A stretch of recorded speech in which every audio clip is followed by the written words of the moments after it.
قرآن مجید کی سورہ عنکبوت کی آخری آیت میں نے پڑھی، اللہ فرماتے والذین جاہدوا فینا، وہ لوگ جنہوں نے ہمارے راستے میں جد و جہد کی، جنہوں نے ہمارے راستے میں کوشش کی، جذبے کے ساتھ آئے، فرمایا لنہدینہم سبلنا، ہم ضرور انہیں اپنی طرف راستہ عطا فرمائیں گے، ضرور انہیں ہدایت دیں گے۔ جس نے کوشش کی اسے ہدایت، تھوڑا جذبہ پیدا کریں، شوق پیدا کریں بھائی۔ یہ جو اقبال کہتے ہیں شوق تیرا گر نہ ہو میری نماز کا امام، تو میرا قیام بھی حجاب، میرا سجود بھی حجاب۔ شوق سے نہ پڑھی جائے تو نماز کا بھی مزہ کوئی نہیں۔ شوق تیرا گر نہ ہو میری نماز کا امام، شوق سے پڑھ، ذوق سے پڑھ، تڑپ سے پڑھ، جذبہ پیدا کر، توانائی آئے گی تیرے اندر، روحانیت بیدار ہوگی، تجھے اللہ تعالیٰ ہمت دے گا۔ 39 مسلمان لوگ ہو چکے تھے جب حضرت عمر فاروق نے کلمہ پڑھا رضی اللہ تعالی عنہ۔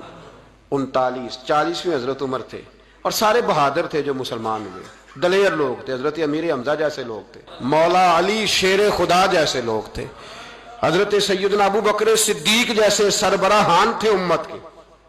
اور پھر میرے نبی سے بڑھ کر بھی کوئی دلیر ہوگا صلی اللہ ہو۔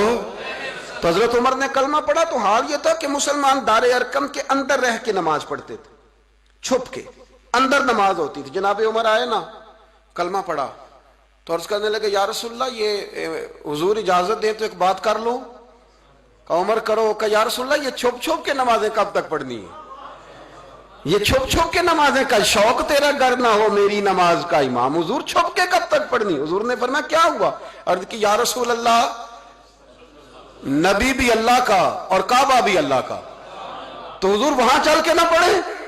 تو نبی کریم صلی اللہ علیہ وسلم کے سامنے حضرت عمر نے جب یہ لفظ کہے تو حضور نے فرمایا عمر آگے تو کھڑا ہے اور تیرے بالکل پیچھے جبریل امین کھڑے ہیں، اور وہ تیری بات کی تائید کر رہے ہیں، جیسے تو کہتے ہیں ہم تیار ہیں۔ عرض کہ یا رسول اللہ لمبے لوگوں کی زیادہ کثرت کی ضرورت نہیں، صرف دو بندے صرف دو۔ کون کون سے؟ فرمایا ایک عمر، دوسرے امیر حمزہ۔ حضور صرف دو بندے تلوار لیں گے اور باقی 18 ہمارے پیچھے چلیں گے بغیر تلوار کے۔ تو یا رسول اللہ صلی اللہ علیہ وسلم آپ اجازت دے دیں۔ حضور نے فرمایا اجازت ہے۔